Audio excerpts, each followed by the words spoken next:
Shalom, everyone. I'm Danny Palmer. I'm a teacher here in Springfield, Missouri at a small group called Yachad Qahal. Many of you are aware that there are many teachers out there. And you should take advantage of that. Each one of them has been called to deal with a certain specific area. There are those who teach on what words mean, others who teach on what is the service of the Levites and the Kohanim. Others have what other historical things that Scripture tells us about how to put them in context, where they happened, how important it is to know what those places are, because they're going to be part of the story again. It's important that we know what people and places' names mean, because they're part of the story too. Sometimes an individual has a bad name as far as what its name means, but they do the good thing. They do Yah's will. And then there are some times when someone has a name that's it's a blessed name and they have not done His will.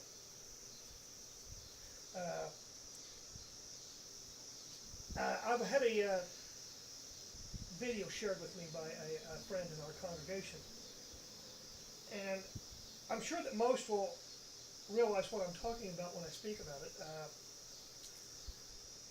There is a movement in some parts of at least this country to push one particular translation and say it's the only translation that's valid. And one of the interesting things, as far as my recollection goes, as far as all the times I recall ever hearing people complain about the newer translations, it's never been about the Old Testament or the Tanakh that I can recall. It's always been about the Brit Hadashah. And I would impress upon any of you, no matter what translation you prefer to read from, is the basis of my faith is not the Brit Hadashah, it's the Torah. Yeshua is the very embodiment of the Torah, and we cannot know Yeshua if we know nothing about Torah. The word Torah is rooted in a word Yara. The word Torah has to do with instruction. What does Yah want us to learn and do? Those of you who are familiar with the famous passage that our Jewish brothers especially say frequently, called the Shema. Deuteronomy chapter 6, verses 4 through 9.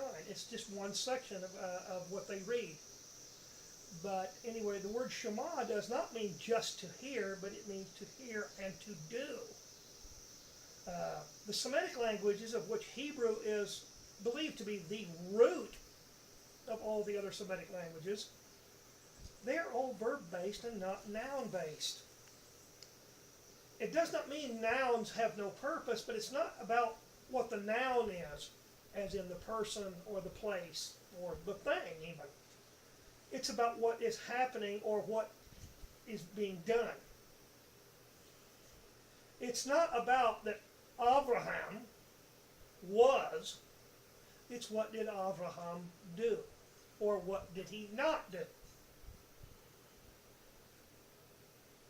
My field of teaching that I've been called to is basically an entry level, especially to those who are new to Torah, maybe within their first few years. There are those who have much more time available because it's their full-time work as a teacher to do much more in-depth studying, and the areas that they've been called to teach about are more detailed.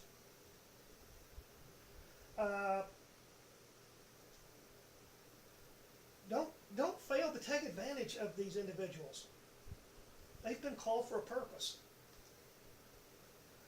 One of my callings was, how many people when they first get into Torah don't even understand what the English says? Because they don't pay attention. They've never been taught to actually read what it says and know what the words mean. Because many will be surprised if you picked up a dictionary, what you thought a word meant may not mean what it means. And many misunderstandings within the scriptures, no matter what translation you're reading, are derived because of the lack of understanding what a word actually means. Once you learn it in the English, then you can go deeper. Then you need to find out why that particular English word was chosen to represent the not perfect equivalent of the Hebrew or even the Greek or Aramaic, because there is no exact perfect in any one language to another language word. There are always nuances that do not come out. And being a native English speaker, English is one of the weakest languages in the world. And I say that because we use far too many times the same word, yet it has multiple meanings. And foreigners, people who do not grow up speaking English, English is one of the hardest languages for them to learn because English is not very descriptive. The same problem is by those who grow up speaking English usually have difficulty learning another language because the English language doesn't even obey its own, quote, self-imposed rules. How many words do we have that are spelled almost identically, yet we don't pronounce them the same way? It's because we borrowed many words from other languages and we continue to spell them the way that they came from the original language, and we continue to pronounce them from the language that we took them from. I'm not bad-mouthing English. What I'm saying is English doesn't come across with the languages like Hebrew and Aramaic and Greek with a very precise, pinpoint description. That's why any of you who have more than one translation of scriptures can read the same text and see different words used by different translators. And the reason is because that particular translator decided they wanted to emphasize this particular aspect of what the Greek or Aramaic or Hebrew word was, as opposed to somebody else who picked an English word that portrayed another aspect. Neither one of these words are wrong, but neither one of them can give us the whole understanding of what the original language was trying to get across. One of the things about Hebrew is it was originally a pictorial language. You could take the symbols, and even if you couldn't read, if you knew what that symbol stood for, you could figure out what that word was about. I saw an individual, I believe he's a Christian. I don't know if he's a minister or just a layman. But anyway, he discovered this. And he took it to some expert Jewish native Hebrew speakers who were Messianic and showed them that he had figured out how to take the old Paleo Hebrew, and that he could tell them, even though he could not say the actual Hebrew word itself, he could tell them what the word was about by using the ancient Paleo Hebrew symbols. And one of the individuals, a gentleman named Danny Ben-Gigi, said he was skeptical when he first met this individual. And he was wondering what this gimmick was that he'd come up with. Because, he himself says, I was a little arrogant.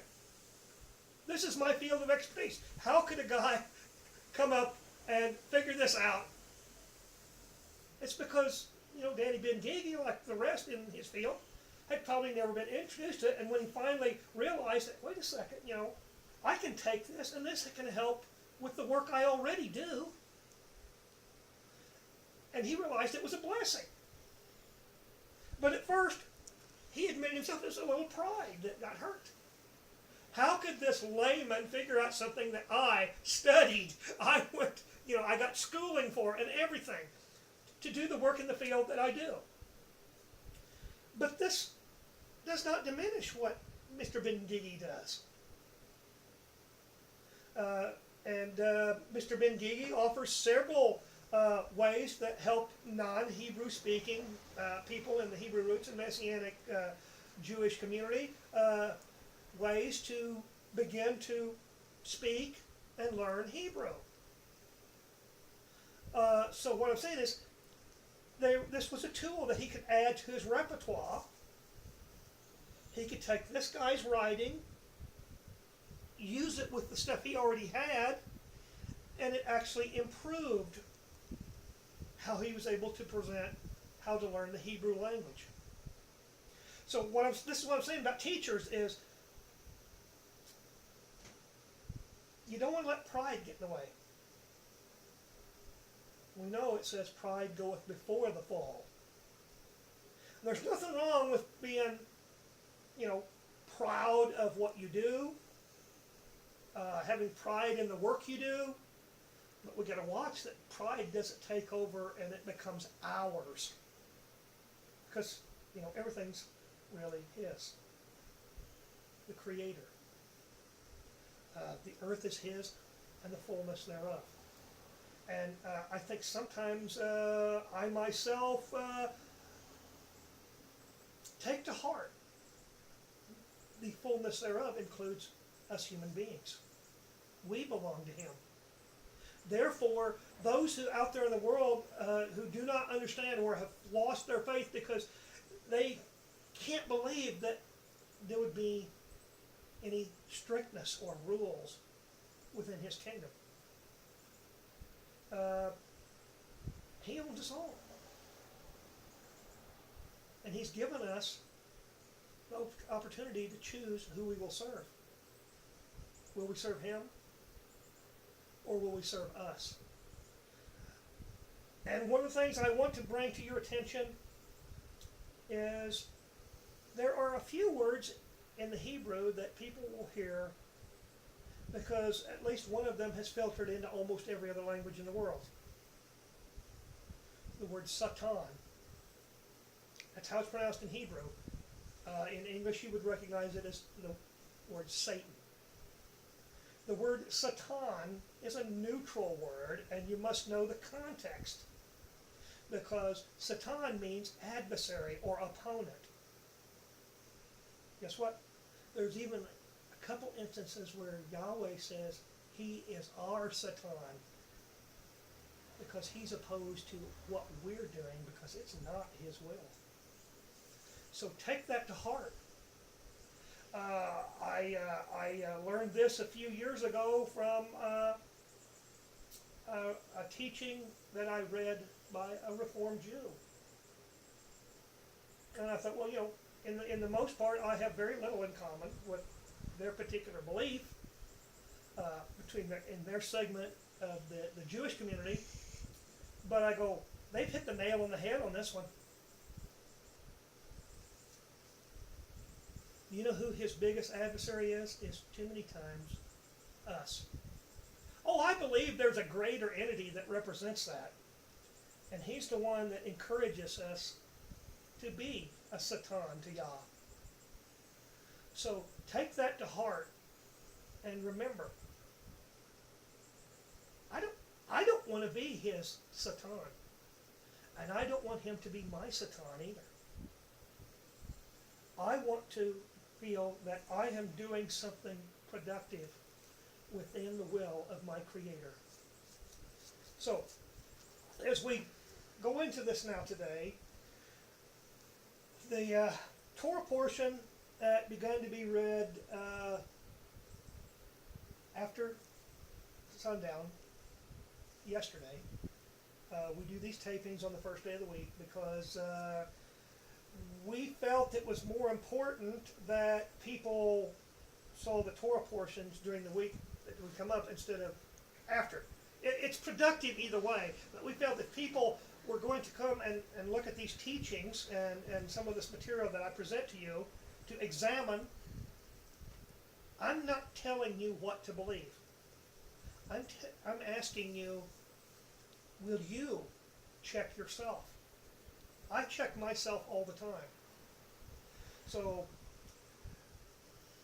that's why we do it on the first day, because we want it available for the week going up into the coming Shabbat.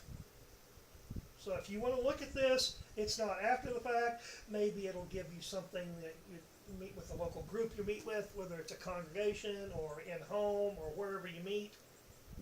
And I would encourage all of you out there who do not do the Torah reading when you meet. I can't fathom not doing the Torah reading and justifying meeting. Now, I don't believe you have to do the whole portion, but if you don't do at least a segment of the Torah portion, then how do you grow in understanding the rest of what we call Scripture? My job is to try to encourage and challenge. So, if we claim this writing that we call the Bible or the Scriptures is His will for us and how to have a relationship with Him, then why aren't we reading it and trying to do it and praying for His guidance and direction so that we can understand it better? And so as we move into this week's portion, which is begins at Devarim, Deuteronomy, chapter 21, beginning with verse 10. Now, those of you out there who do not have a Jewish-oriented translation may not be aware of that even among the Messianic Jews, they use, most of them, like Dr. Stern's Complete Jewish Bible and others, they will use the numbering system that is traditional with the Jewish community.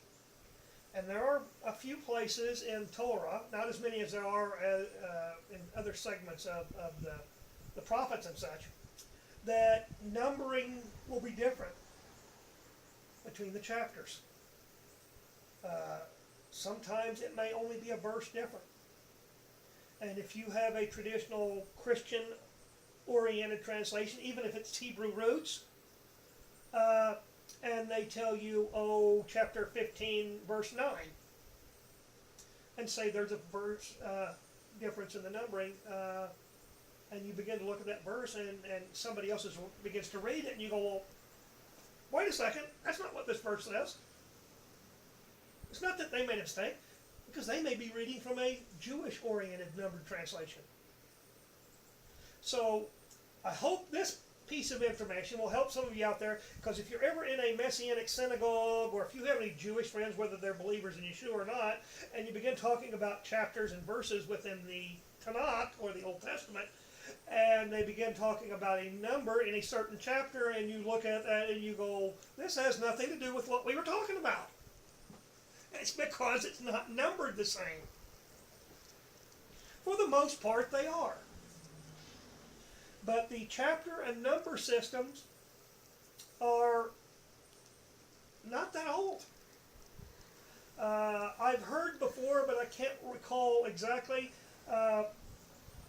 2000, maybe a little longer, maybe a little less, somewhere in that time frame, because I believe it was introduced by the Greeks, as they had the Jewish scholars translate what the translation we call the Septuagint, or some know it as the LXX, the 70. And so any of you who own a Septuagint, or you grew up in some aspect of Orthodox Christianity where the Septuagint was the base text that you used, there's some numbering differences in the chapter between an Orthodox Christian and a Protestant or Catholic, Roman Catholic Christian. Let alone if you're going to deal with that and then the Masoretic text or whatever. So you will especially encounter this in the writings of the prophet Jeremiah. There is a vast difference between what most people have in Jeremiah and what the Septuagint Jeremiah has. The Septuagint Jeremiah has several verses less. I don't recall how many. I have 3 different translations of Septuagint, all in English. 2 of them also have the Greek text also available. So that's how I'm able to take advantage of some of the material I have. I can go back into a version called the Apostolic Bible.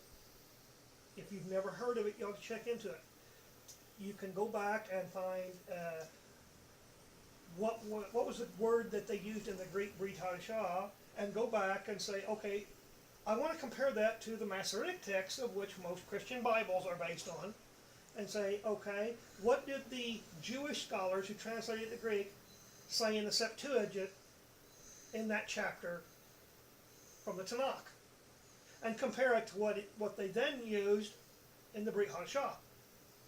So sometimes if you can't find what you believe because you're not a scholar or you don't have the access to some of the resources about different words in Hebrew and Aramaic and Greek, you could use a version like this to say, okay, I don't know what Hebrew word it was, so I can take this Apostolic Bible and compare it and find out, look at this verse and go, okay, I'm going to compare it here to the Masoretic text of which most Christian Bibles use the Masoretic text for the Old Testament or Tanakh, and go, okay, I'm looking for the word that appears in oh, there it is. And then I can go on and use the Strong. One of the things that the Apostolic Bible does is it gave strong numbers that didn't even exist, because not all the Greek words in the Septuagint were used in the Brit Hadashah. So they came up with a numbering system, especially if there are variations of another Greek word, and put decimal points and numbers and say, okay, this word is associated to this word, but it has a slightly different nuance than another word from that same root. So I am more than happy to encourage people with resources I come across that I think will help people to get a better grasp of what Yah is telling us. And I was introduced to this copy by a friend of mine named Lige Wilson. He came across it, acquired a copy, I saw it, and he provoked me to jealousy that I wanted a copy of it too. Not just because he had one, but I go, wow, this will really come in handy for me and anybody like myself. So if you've never heard of it and you're interested in it, just go to the internet and put in Apostolic Bible, and it will take you to the people that have rendered this translation. So that resource is available, and I'm not afraid to plug, because I've got no gain in this other than to help people get a better understanding and a better grasp of what's being said. So, with that, we will move into Deuteronomy 21, verses 15 through 17. If a man has two wives, the one beloved and the other hated, and they have borne him children, both the beloved and the hated, and if the firstborn son is hers that was hated, then it shall be in the day that he causes his sons to inherit that which he has, that he may not make the son of the beloved the firstborn before the son of the hated, who is the firstborn. But he shall acknowledge the firstborn, the son of the hated, by giving him a double portion of all that he has. For his is the beginning of his strength, the right of the firstborn is his. As you noticed, the beginning of verse 15 says, if a man has two wives, and this would include if there were more than two wives. If this man had more than one wife, and hated does not mean he can't stand her or holds her in contempt or whatever. He doesn't show her the preference, is what it means to the loved wife. The loved wife doesn't mean he loves her and he can't stand the other wife. It's the one that's his favorite. This scenario is will be found with Rachel and Leah. Leah was his first wife. Of course, he was tricked into marrying her. And Rachel was the woman he loved. When it says that Leah obviously must have loved Yaakov, because she kept wanting to bear him sons, hoping that eventually his feelings for her would be the same as hers are for him. But unless that happened after Rachel died, there's nothing in Scripture that specifically tells us that ever happened. But there's an interesting thing that Leah is in the tomb with Yaakov and not Rachel. And those who aren't familiar, there's a passage quoted in Matthew. And it refers to a quote from Jeremiah, that talks about Rachel weeping for her children. Now, this particular passage is correlating to the time that the house of Judah is going into the captivity of Babylon. If you grew up in the church, you might not be aware that Rachel is not the matriarch of the house of Judah. Leah is. Rachel weeping for her children in this particular instance that Jeremiah is relating to seems to be applying to Benjamin, who was affiliated and was part of the kingdom of the house of Judah at that time. After the northern and southern kingdoms were split in two by Yahweh because of the sin of Shlomo, Solomon, the house of Yehudah was joined by the house of Benjamin. And so that's most likely who it is, because it also could possibly correlate to the fact of what happened about 150 or so years before that,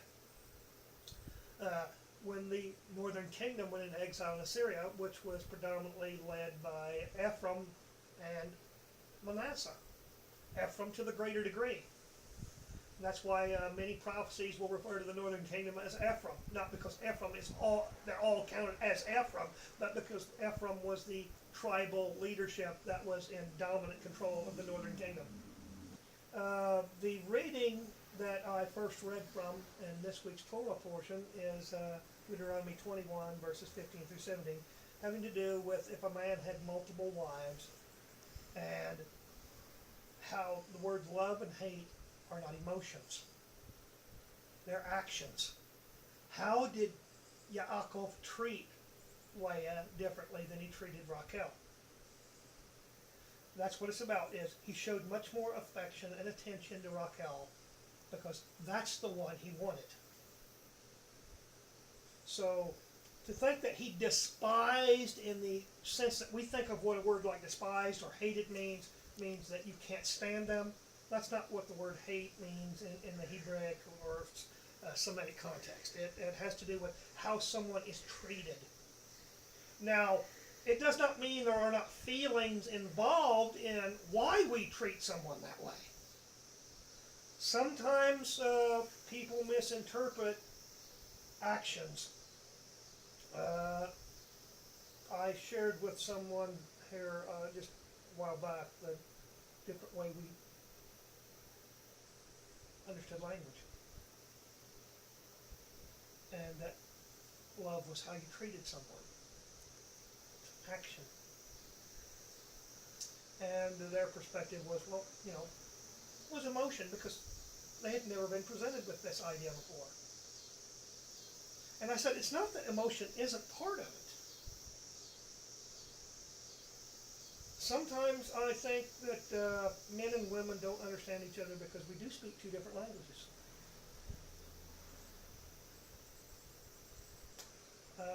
Leah respected Yaakov. Rachel, unfortunately, doesn't seem that she had the same amount of respect that Leah had. Leah wanted Yaakov to love her. And she bore him sons thinking, oh, someday his feelings for me are going to be the same as mine for him.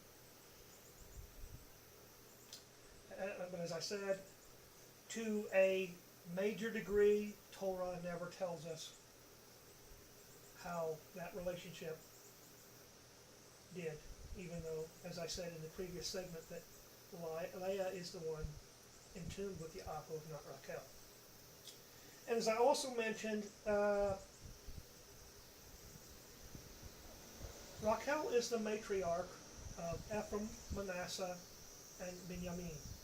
She also has a somewhat matriarchal role over the tribe of Dan and Naphtali, because it was her maidservant that bore those two sons. And so they are somewhat counted under her umbrella. Just like Gad and Asher are counted under Leah. Those of you who believe and have been taught that there's no physical descendant aspect to the relationship with Yah, that's not what Scripture says. It doesn't keep us in the kingdom. It gets us on the journey. And those of you who have never been presented with the idea of the greater exodus, like I said, is one of the aspects that I adhere to and how I think things are going to play out, because it's presented in the Scriptures that way. All Israel didn't leave Egypt because they were all obedient. Essentially, they basically all did one thing and followed its instruction. The killing of the lamb, the putting of the blood on the doorpost, the eating of the lamb, the bitter herbs, and the matzah, the unleavened bread, and being fully clothed, shoes on their feet, staff in their hand, and staying inside of the place where they were having the meal, and roasting the meat. Other than that, as an overall, I don't know how much obedience there was in Israel, because Moshe is told in the wilderness that he's not only going to go to Egypt so that Pharaoh may know that Yah is Elohim, and that Egypt will know that he is Elohim, but also that Israel would know that he is Elohim. Those who have this rosy picture that Israel was living the wonderful life in Egypt, the very hints within the Torah in Exodus speak a little differently. I don't know how bad it was or how good it was. It's just the evidence is there in the hints that they weren't brought out of Egypt for any more righteousness than what Yah warns us about when he says, don't think I'm going to take you into the land because of your righteousness. When he talks about Canaan, the place of the promise. It's not because they were living so righteously. It's because of a promise to Abraham. The tribes are going to have a role even in the kingdom to come. You enter the gates of the city, and each of the gates has the name of one of the sons of Yaakov, Israel. And he says the foundations are of the 12 Talmudim, disciples. So, those who believe there's no role for who we find out we really are, I think many people are going to be surprised what tribe you might actually be part of. And the reason I want to say that is because these three verses that we read from about the loved and the unloved wife, remember that the Torah tells us earlier that it's the firstborn male who comes out of a woman's womb that is considered the firstborn. It's not the firstborn of the father, it's the firstborn of the mother. He gets his tribal and ancestral heritage from his father, but he gets his firstborn birthright status from his mother. And this portion is telling us if he has more than one wife, and if the wife who is gives him his firstborn is not his favorite wife, that doesn't make any difference. That's the son who gets the firstborn status. I think it plays a lot into the attitude of Yosef. And, not condoning his brothers, because they didn't do right either, but he kind of egged his brothers on by telling them these dreams. Especially the way he seems to be telling them, like, in your face. Even his father, especially on the second dream, calls him out on it.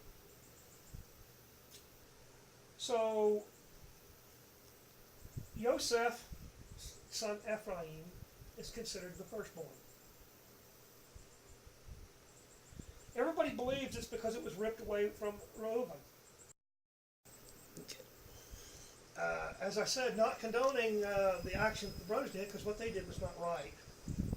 But even Yaakov called Yosef down, especially on the second dream. And but Yaakov himself said to himself that he was pondering it. You can keep in mind these dreams that he had his son down. And Reuben, his tribe ended up in the northern kingdom, predominantly controlled, like I said, by Ephraim. And so I think that part of Reuben's status was diminished because of the action he himself did. But I think that part of Ephraim's status is going to be linked to Reuben being the firstborn and being under his jurisdiction. So Reuben was the firstborn, and that's why I bring that up. Ephraim is referred to in, I believe it's Hosea, as my firstborn. And since Reuben's tribe ended up in the territory dominated by Ephraim, I believe that there's possibly a aspect of Reuben's firstborn status that's going to come into play for Ephraim's benefit. So, and dealing with that, we're going to move on to 23, verse 9. When you go forth in camp against your enemies, then you shall keep from every evil thing. If there is among you any man that is not clean by reason of that which happens to him by night, then he shall go abroad out of the camp, he shall not come into the camp. But it shall be, when evening comes on, he shall bathe himself in water, and when the sun is down, he shall come into the camp. We still become clean and unclean.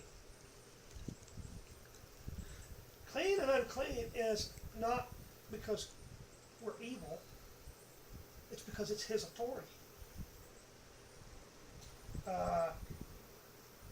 If a man and a woman have relations intimately, they both become unclean. Grace does not eliminate that we're unclean. Shaul mentions touch no unclean thing. Isaiah mentioned it last week in the Haftorah portion. So we don't stop becoming unclean because we're, quote, participants in the breed. Participants in the breed is the very reason we have to acknowledge when we're unclean. What I personally do is bathe and acknowledge that Yeshua provided the sacrifice. That's how I go about acknowledging the authority. Because I do not deny when I know I have become unclean. So, those of you who believe that the ashes of the red heifer have no place in our understanding of what Yeshua did, remember, he was taken outside of Jerusalem to be put to death, which is where the red heifer was taken, outside. I'm not saying to the exact spot. It might have been.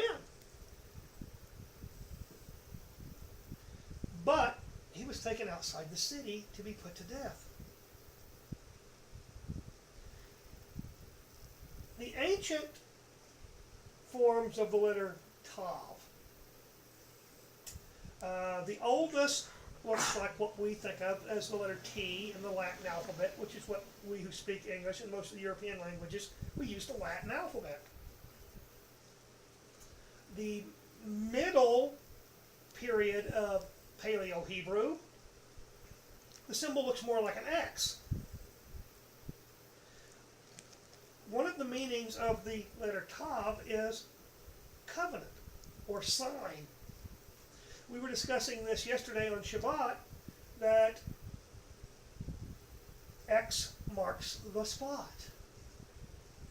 An old saying that people never stop to think of.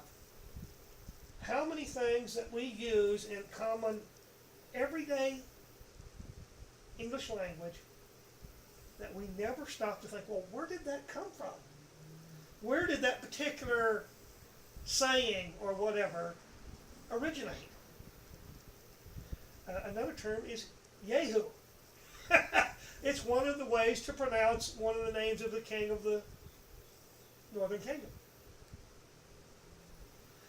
Because maybe that's where the idea of a Yehu came from, because he was told to take over the kingdom by a prophet of Elohim from the southern kingdom, who still at that time was being more obedient than the north, and told that he would ascend the throne and replace the family of Ahab. Well, he gets rid of the family members of Ahab and becomes king, and then he begins to go on a path very much like Ahab. And he even makes a declaration that he will do even more serving of Baal than any king had done before. So is that where the idea of a Yehu comes from? Somebody who was given grace or favor and turned it into their own desire in a completely wrong direction. He broke the covenant that he had been promised by the prophet, that he would become the next king of the northern kingdom, and he did. But he took them down the path even worse than they were already on. X marks the spot. What covenant are you in? I mentioned this last week. What covenant are we in? There's more than one covenant out there. If you think there's only one covenant, then you haven't understood Scripture at all. Scripture is telling us, here's the covenant that I'm offering you from Yah through Yeshua. Do you want to be part of this covenant or not? Because we don't have to be. He'll let us stay outside the covenant if we absolutely insist that's what we want to do.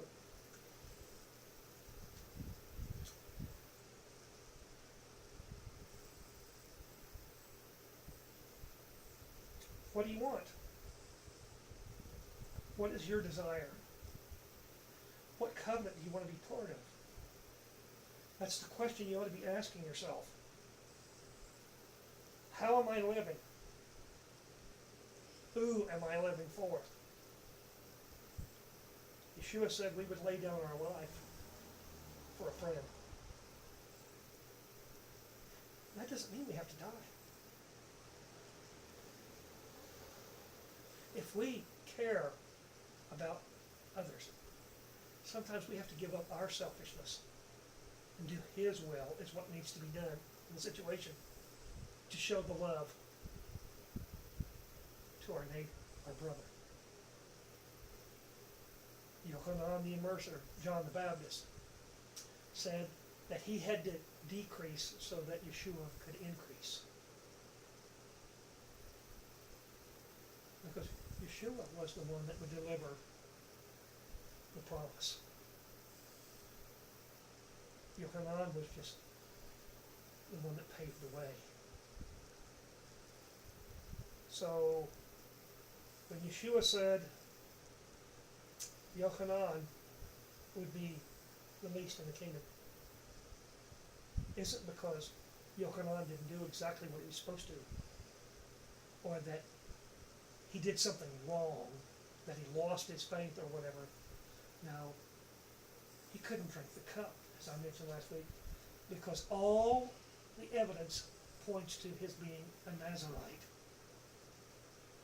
which means somebody who could not even consume any part of the grapevine, the leaves, the grapes, the raisins that the grapes turn into when they dry out, the wine, the grape juice.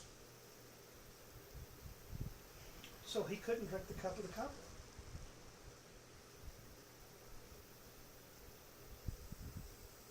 The cup of the covenant is a very serious matter.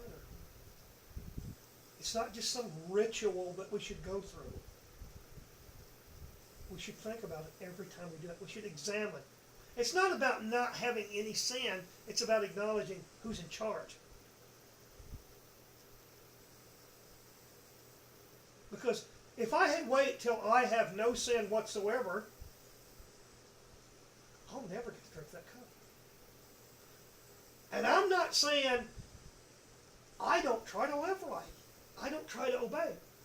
But if the cup presented at the time that I still have something to deal with that I realize that happened right before that, unless it's something that I should not drink the cup for, and there are a few things that it tells us not to drink it for if we have those particular sins that we haven't dealt with yet.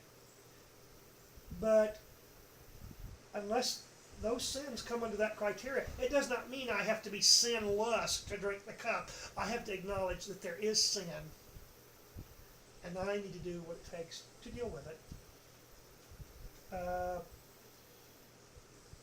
There are two factions very much active among many people who consider themselves, believe they are descendants of the house of Israel, the 10 tribes.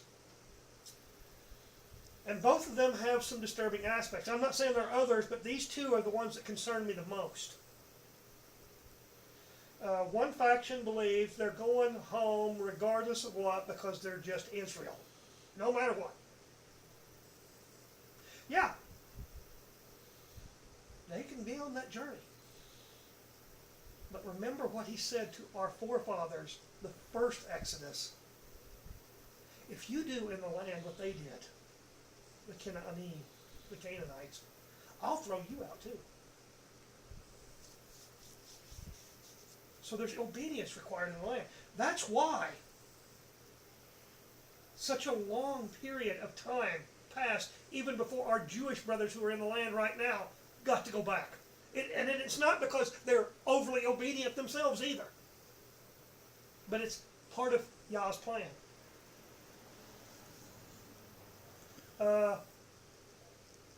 Prime Minister Netanyahu, I applaud what he basically said to our president about, don't call me on my leadership, because you're not the leader of my people. You're not the one who has to be concerned with their well-being, their welfare. So I commend him for standing up to our president. I believe he should have stood up to a few other presidents that during his 2 times that he's been prime minister, he should have told them. But I believe a boldness has come over him now because he's doing exactly what Yah wants him to do right now. He's using his leadership over the house of Judah right now to make preparations. So those of us who believe we're part of the house of Israel, and even some of us have some Jewish ancestry, we don't have to agree with everything that happens in the land, because you know what? I guarantee you we're not doing everything right either. So I admonish everyone to support Israel, the Jewish state, not because they're perfect, but because it's part of the plan that's going on in effect right now. Pray for them. You know what? They're not going to see Messiah except through Israel. Because the prophets tell us that Israel will begin to keep Torah. because they realized who Messiah was. So, as we think about the admonishment to pray for the peace of Yerushalayim, or the shalom, the word shalom does not mean lack of war. Because another aspect of the word shalom has to do with completeness. Until the Mashiach and his reign under his Father's authority is established, that shalom isn't going to come yet, as we think of in peace and lack of war. We should be praying for the peace, the shalom, the completeness of Yerushalayim, for not just the sake of us wanting to go home, but for the sake of our Jewish kinsmen who are already there, going through what they're going through, trying to hang on to the land. And another thing I would have to address, particularly about the house of Israel, is chapter 23, verses 18 and 19. You shall not bring the hire of a harlot or the wages of a male prostitute into the house of Yahweh your Elohim for any vow, for even both these are an abomination to Yahweh your Elohim. You shall not lend upon interest to your brother, interest of money, interest of food, interest of anything that is lent upon interest.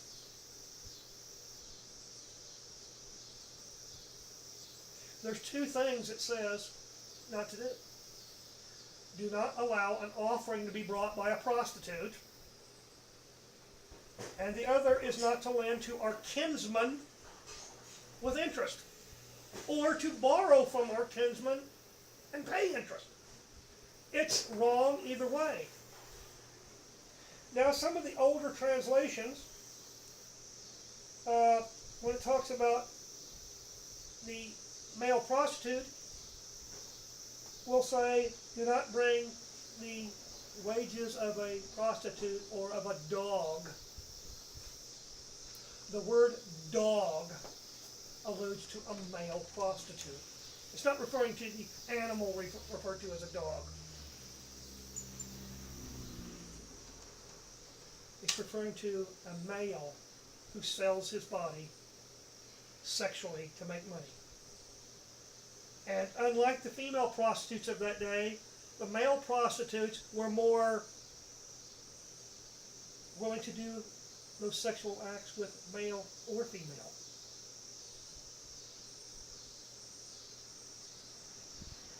And so, the idea of a dog in Scripture, you better check the context very closely. Because there are very few times in the Scripture that the word dog is actually referring to the animal we call by that name. It's referring to a male prostitute in most cases. And he says to bring these offerings is idolatrous. The word abomination here, once again, is related. It is a form of the word talabah. It's one of 4 specific words in Hebrew correlating to an act that is idolatrous. If it's idolatrous, that involves idolatry. The two are linked. They cannot be disconnected. You cannot be idolatrous and not be in idolatry.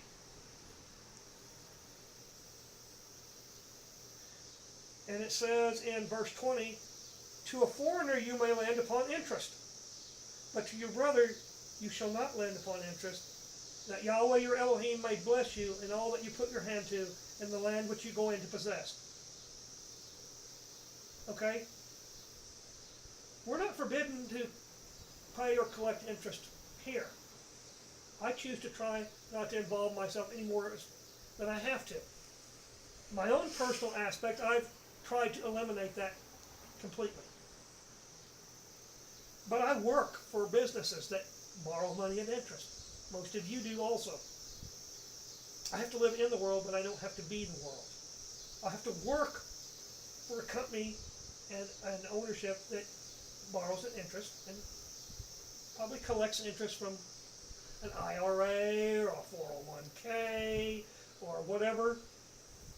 And I have tried to eliminate those from my life because I believe that virtually everybody in this world has got some ancestral piece of Ya'akov in them.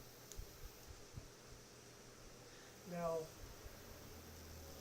not everyone who might have Jacob's DNA in them might want to be Israel. So they might not want to leave. So when the time comes, there may be people that we really care about, family members or friends or acquaintances, co-workers or whatever, that when we begin to leave, they're not moving. Let's not be like Lot's wife, Lot, and look back. There's a good reason why she looked back. Because there were children that didn't come out with them. And her feelings were still there for those children. But it cost her. I wrote down an incorrect verse earlier. I was meant to read that other verse. I didn't realize it. And I was meant to forget the other one, so that during the time between these two tapings of the second and third section, that I would go back and make sure that I addressed something that I had told my brother who's doing the taping that I would address, to deal with an issue that, especially among some of our Jewish brethren in Judaism, not all, I don't know how many, but I know there are a certain portion who hold a particular view relating to Melech David, King David. And I'm going to explain that to you. But I believe that Yah allowed me to forget, so I would go back and make sure that I did this, because this is the section that deals with the verse I incorrectly wrote down the number for. Apparently, I was supposed to read the verse that I read earlier and deal with that topic that I hadn't specifically planned on dealing with. And that I would have to come back and search and see, okay, which was the wrong verse that I didn't write down as the wrong verse, applying to I wrote down the verse that I didn't intend to use and did not write down the verse that I intended to use. And so I'm going to address, and I'm going to read a couple segments here. And it's going to deal with both David and another topic. They're both very important. And I'm going to be reading from Devarim, Deuteronomy 23, verses 3 through 8. An Ammonite or a Moabite shall not enter into the assembly of Yahweh, even to the 10th generation shall no one belonging to them enter into the assembly of Yahweh forever. Because they did not meet you with bread and with water in your way when you came forth out of Egypt, and because they hired against you Balaam, the son of Beor, from Petor of Mesopotamia, to curse you. Nevertheless, Yahweh your Elohim would not listen to Balaam, but Yahweh your Elohim turned the curse into a blessing to you, because Yahweh your Elohim loved you. You shall not seek their peace, nor their prosperity, all your days forever. You shall not abhor an Edomite, for he is your brother. You shall not abhor an Egyptian, because you were a sojourner in his land. The children of the 3rd generation that are born to them shall enter into the assembly of Yahweh. And I'm going to go ahead and go to chapter 25 and read verses 5 through 10. If brethren shall dwell together, and one of them dies and has no son, the wife of the dead shall not be married outside to a stranger. Her husband's brother shall go in to her, and take her to him to wife, and perform the duty of a husband's brother to her. And it shall be that the firstborn that she bears shall succeed in the name of his brother that is dead, that his name is not blotted out of Israel. And if the man does not want to take his brother's wife, Then his brother's wife shall go up to the gate to the elders and say, my husband's brother refuses to raise up to his brother a name in Israel. He will not perform the duty of a husband's brother to me. Then the elders of this city shall call him and speak to him. And if he stands and says, I do not want to take her, then his brother's wife shall come to him in the presence of the elders, loose his shoe from off his foot, and spit in his face, and she shall answer and say, so shall it be done to the man that does not build up his brother's house. And his name shall be called in Israel, the house of him that has his shoe loosed. Actually, I'm going to address a third issue also that I had not intended to deal with that came up in this section of these verses that I read. The first one has to do with the word assembly. I did not think to look up which of the Hebrew words that could be translated assembly in English that could have been. The three main ones would be either Mikra, Qahal, or Edah. But regardless, the assembly is not talking about something as we think of as a church or synagogue service. The assembly is the body of the citizens of Israel. The Torah and all the scriptures is talking about the kingdom that Yah wants established with our participating in it. That's why Yeshayahu, Isaiah, speaks from Yah a prophecy about, and of the increase of his government there shall be no end. Those who believe that the Torah has been done away with, that's going to be kind of hard if the increase of this government is going to continue. And that does not necessarily mean that the government is going to get more and more laws, but that there'll be more and more to govern. More people. So the word assembly is not talking about a service in the sense that most people might think. It's talking about a gathering of the people to hear the Torah read, which would be like going to a town hall meeting or listening to a presidential address, or if you live in a country that has a monarch or a prime minister or whatever your lead government official is, or anybody who represents that government. Hearing what they say that comes from the king or the president or the ruler, as in our case, Yah is our king. I live in a country that has a president that is the ruler of the land I live in. So, the other aspect is the one I did not plan to deal with, what is Balaam. Those of you who are familiar with what Balaam did, the thing that I want to impress on you is the description of where Balaam came from. It is quite possible that Balaam was a distant relative of Israel. The area that it describes most likely is where Nahor, his brother Nahor, dwelled. Those who are not aware of this aspect, that Rachel and Leah and Rebekah were descendants of Abraham's brother. Laban, of where the modern day country of Lebanon gets its name. And the word Laban means white. The Lebanon mountains actually in English would be translated White Mountains.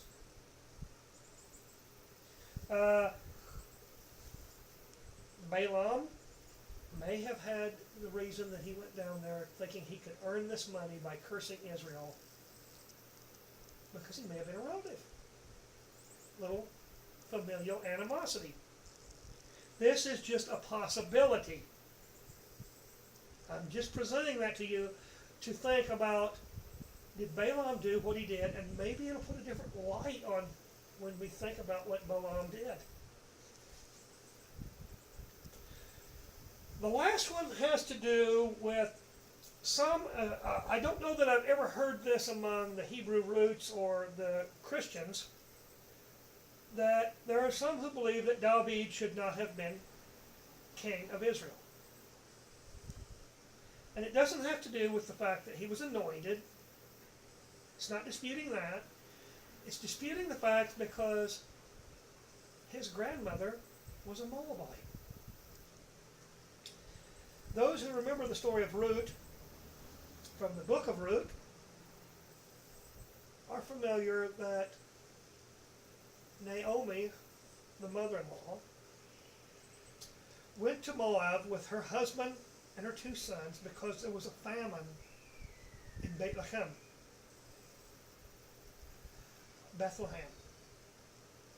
Well, her husband dies while they're in Moab. Her sons die. But before the sons die, they had married 2 Moabite women. And I pointed out a couple of details that most people don't catch the last time we read Ruth.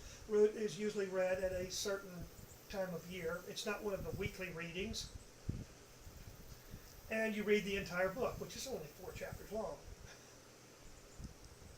Shavuot is one of those times that it's traditionally read. But how many people catch when Naomi is getting ready to go back home after the death of her husband and her sons, and she's feeling really bad. She's bitter. She's lost everything that mattered to her.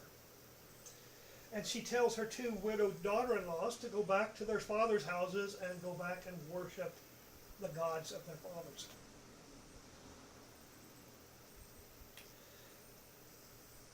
Why? That's the question. I'm not giving you the answer because I don't know the answer. But why would Naomi, a member of the house of Judah, by no less than the fact that her husband was a descendant of Judah, why would she tell a Moabite woman who had been her daughter-in-law before the death of her sons to go back and worship these other gods, these other Elohim?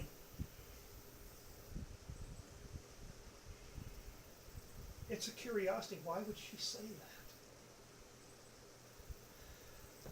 But going on to addressing the issue of David and being a descendant of a Moabite woman, David's ancestry would not consider him a Moabite. You get your ancestral heritage from your father. The moment that Ruth married her first husband, who was a Jew, or her second one, Boaz, who was a Jew, made her and her children would be Jews. That's why the warnings are given into the Torah, especially about daughters, of not giving them to the pagans for wives. Because you become part of their family. Doesn't mean you lose the fact that you can't relate to your brothers and sisters or your parents or your grandparents or whatever. That's not what it's about. It's about, from the time you get married, whatever tribe your husband is part of, whatever nation your husband is part of, that's what you and your children become once you marry him.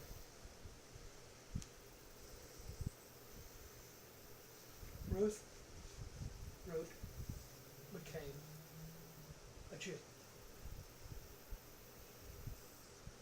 in her first marriage and renewed that by marrying Boaz. And if you recall, the section I read out of chapter 25 had to do with the brother who is obligated to produce an offspring for his brother who died by taking his wife and allowing her to get pregnant so that his name will not die out. And it doesn't have to be a son. It can be a daughter. Because we include the Torah instruction pertaining, if a man has no sons, then his daughter can pass the inheritance on by marrying a man of her own tribe. She cannot marry outside her tribe if she has no sons. Her daughter, whatever tribe that daughter is part of, in order to receive the inheritance and pass it on to any of her children, whether they be male or female, has to be from her own tribe. That is why Ruth eventually marries Boaz. Because Ruth was married to a man who was of the tribe of Judah. She's going to marry another man of the tribe of Judah. Ruth is one of the ancestors of Yeshua. And so the last part of this is about the brother who doesn't want to take this wife because it won't be his son or his daughter even. It will be counted as his brother's. If you remember in the story of Ruth, the one who didn't want to marry Ruth, who was of closer claim to take Ruth as his wife, didn't want to. So the shoe ends up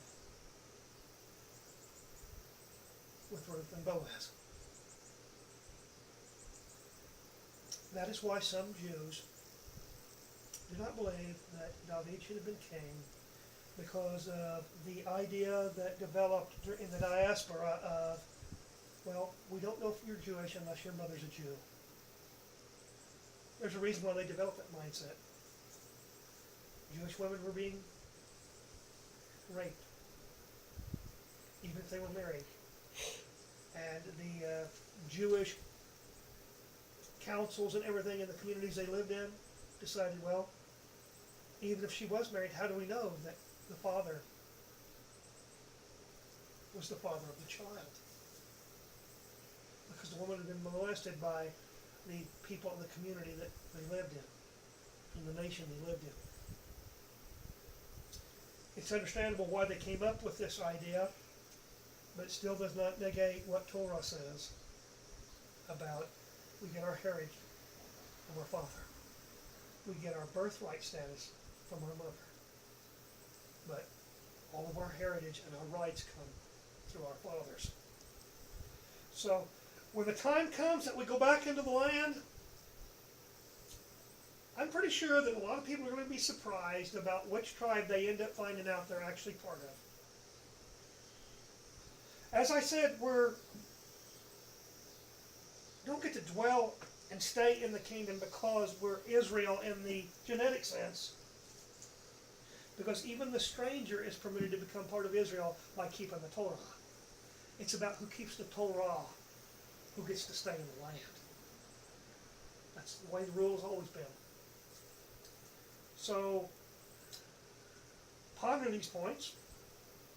And once again, I hope that I have egged you into looking further. Whether it's I said something that irritated you or I said something that intrigued you. Either way, it works. Hopefully it'll be a blessing to you. May bless you and keep you. May he keep his hand upon you. May his face look upon you. And may you have shalom. Shalom Aleichem. Until next time.